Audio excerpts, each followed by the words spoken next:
In this video, I am going to show you how to add a competitor channel to VidIQ.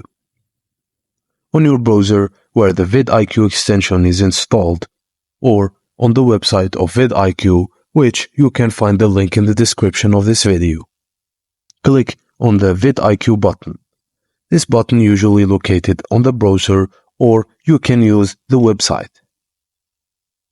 Look for the competition option in the drop-down menu on the sidebar. To add a competitor, you first need their YouTube channel ID. You can find this by visiting the competitor's YouTube channel and copying the ID from the URL. Back to the VidIQ competition tab. Look for the Add box or a similar option to input new channel comparison. Pass the competitor's channel ID into the box. After adding the competitor's channel ID, submit it.